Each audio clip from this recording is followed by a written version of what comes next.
खांग हो, चाहे झवाड़ी हो, चाहे बकनिया बरेली हो, आप ये बता लीजिए, चाहे पूरब की तरफ आप चंदवार से लेकर खाड़ी तक हो, मैं जहां भी जाता हूं अल्लाह का शुक्र है। मैं लोगों को कहता हूं एक बात कि जब हम इलेक्शन लड़ते थे तो आप लोगों को लोग कहते थे कि बाहर के आदमी को जिता रहे हैं, चेहरा नहीं देख पाइएगा। ईमानदारी से बोलिए कि मैं दौरा आपके एमएलए पहले वालों से ज्यादा करता हूं कि कम करता हूं। अल्लाह का शुक्र है कि पश्चिम तरफ के लोग या पूरब तरफ के हो, सब लोग एक जबान में कहते हैं आपके दौरे के बारे में कोई शिकायत हम लोग को नहीं है। आप देखते होंगे कि पिछले दिनों में आपके जो एमएलए बने, तो जो पश्चिम के बने वो अक्सर पश्चिमी की तरफ आते जाते रहे, जो पूरब की बने तो पूरब ही आते जाते रहे। ये अल्लाह का फजल है कि हमने असबियत की, जात और बिरादरी की असबियत की उस सड़े हुए लाश को सिर्फ दफनाया ही नहीं है, बल्कि अल्लाह का शुक्र है कि दोनों को जोड़ने के लिए भी हमने काम किया है और दौरा करता रहता हूँ। ताहम फिर भी चूंकि आप लोगों की ख्वाहिश का एहतराम, चूंकि कारकुनान ही रीढ़ की हड्डी हुआ करते हैं और कारकुन ही पर जंग सिर्फ सिपह सालार नहीं जीतता। अगर सिपह सालार के हुक्म की पैरवी फौज न करे तो कोई जंग नहीं जीती जा सकती है। जो जंग पिछले दिनों में भी मैं जीता हूँ वो आपकी मेहरबानी का नतीजा है। आने वाले दिनों में भी जो हमारे सर पर है वो आपके बगैर हम उसको सर नहीं कर सकते हैं। उसके लिए हम आपसे गुजारिश भी करते हैं। आप पिछले दिनों में अगर मीटिंग नहीं हुई तो उसके लिए माजरत खा भी है। लेकिन मैं आपको कहूं कि कई हादसे हो गए, जैसा कि लोगों ने कहा, कोरोना ने भी तकरीबन 1 साल हम लोग का मुतासिर किया और उसके बाद मैंने यहाँ पर अपना नुमाइंदा बनाया था भाई साकिर साहब को, तो साकिर भाई मुखिया बन गए। उसके बाद उसने तवज्जो नहीं दी। उसके बाद मैंने कई महीने तक अजीजी सद्दाम इंजीनियर है, मैंने उसको जिम्मेदारी दी कि यहाँ बैठो।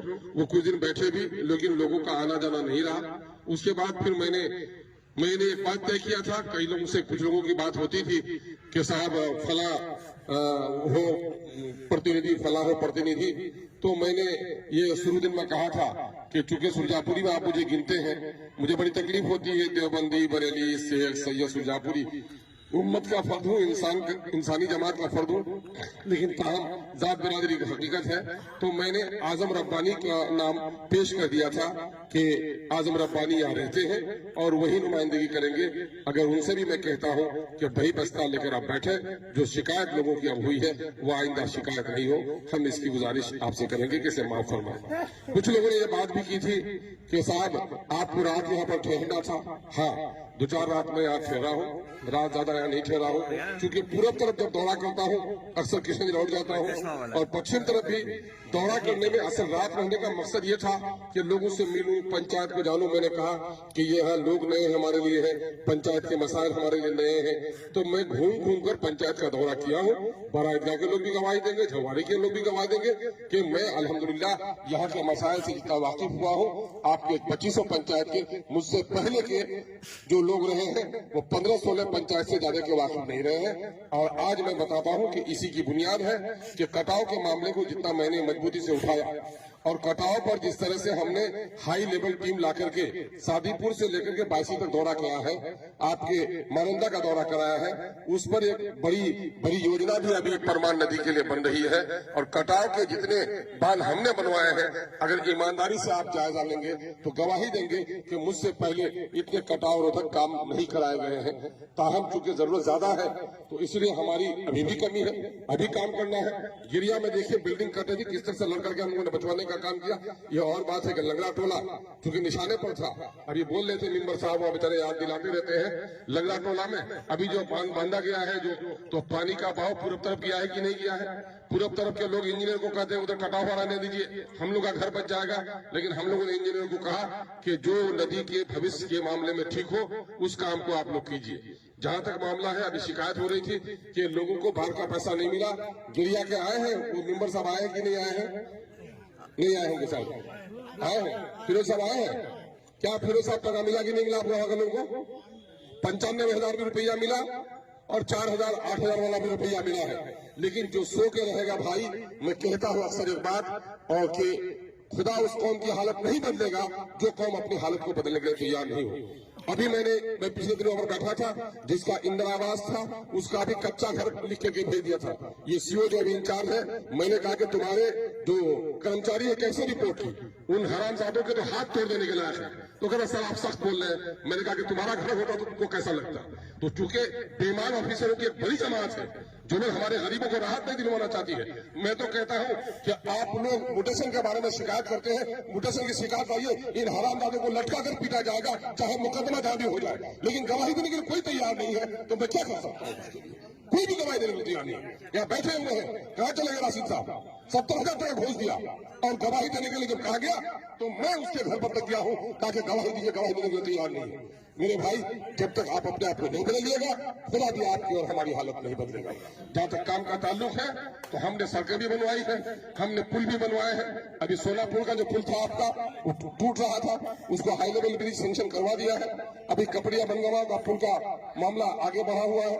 अभी वहाँ भाट ताहिर के पुल का प्रपोजल गया है। आप लोगों को बता दो, कभी कभी हादसा भी हो जाता है। 72 पुल की योजना हम लोगों ने भिजवाई यहाँ से, फिर बाद को 10-15 पुल का और भिजवाया। नतीजा क्या हुआ कि 22 में एक पुल की छत गिर गई और एग्जीक्यूटिव सस्पेंड हो गया। आज जब पुल की मीटिंग होने वाली थी, सस्पेंड हो गया। जो इंचार्ज था उसके बाद लिस्ट नहीं रही। मेरे पुल को यहाँ समझिए कि कश्ती किनारे में जाकर डूब गई है, लेकिन उसके लिए हम लोगों ने बहुत लड़ाई लड़ी है। अभी हमारा कुछ मामला आगे बढ़ा है। जहां तक रसेली और खाड़ी पुल की बात कहते हैं, ठीक कहा लोगों ने कि वो तो केंद्र की योजना से बनी थी, जिम्मेदारी तो उनकी थी। लेकिन आप लोगों ने देखा होगा कोई असेंबली नहीं रही है जिस मामले को नहीं उठाया। सिर्फ असेंबली में उठाना का नहीं, मामला गवाह होंगे हरिपुर के लोग, गवाह होंगे फकटली के लोग कि मेरे ये करने के बाद कितनी टीम यहाँ पर आई है। सारी टीम सर्वे करके गई। सर्वे कर जाने के बाद ये बात तय पाई कि वो पुल उस पाया में बाकी नहीं रहेगा। नतीजा ये हुआ कि बीच से फरवाने की कोशिश भी की गई और अभी जो बड़ी टीम आई थी तो उसमें कुछ पाया बढ़ाया गया है।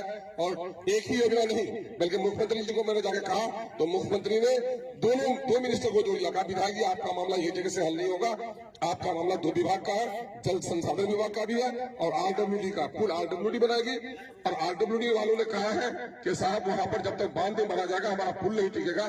तो दोनों मंत्री को मेरे सामने बुलाकर कह दिया दोनों मामला हल करवाइए। दोनों के अफसर आए और जो लाल फीताशाही है सरकार बदलने के नतीजे में जो ऑफिसर का काम मुतासिर होता है उससे काम हमारा मुतासिर हुआ।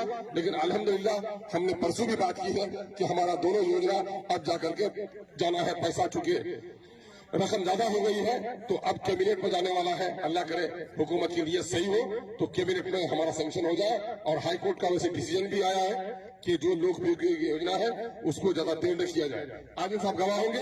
अभी जाकर के इंजीनियर इन चीफ जो सबसे बड़ा इंजीनियर होता है, मैंने कहा मैं दौड़ कर परेशान हो गया हूँ। अगर मेरा मामला तय नहीं किया है तो मैं सारे ऑफिसरों को हाई कोर्ट में खड़ा करूंगा। उसके लिए मुकदमा करने की जरूरत पड़ेगी तो मैंने अभी ऑफिस को धमका के आया। आपका वो काम भी इंशाल्लाह हो रहा है। ये काम और जो आपके इलाके की तब्दील और तस्वीर बदलेगी उसके बारे में आपने ख्वाब में भी नहीं सोचा था और हमने भी नहीं सोचा था कि इतना बड़ा काम हो पाएगा। लेकिन अखलास की जो टीम साथ में होती है, जब लिल्लाहियत के साथ आदमी काम करता है तो अल्लाह की मदद आती है। यहाँ 2 शख्सियतें हमारे दरमियान में जो इश्तियाक भाई हमारे दोस्तों में से हैं, चलिए किचन इसी पार्लियामेंट क्षेत्र के हैं, लेकिन आदिल साहब इस इलाके के नहीं है। उनका कटिहार का मामला है। जनाबे इंजीनियर आफ्ताब अहमद साहब यहाँ से 400 किलोमीटर 500 किलोमीटर की दूरी पर जहानाबाद के रहने वाले हैं।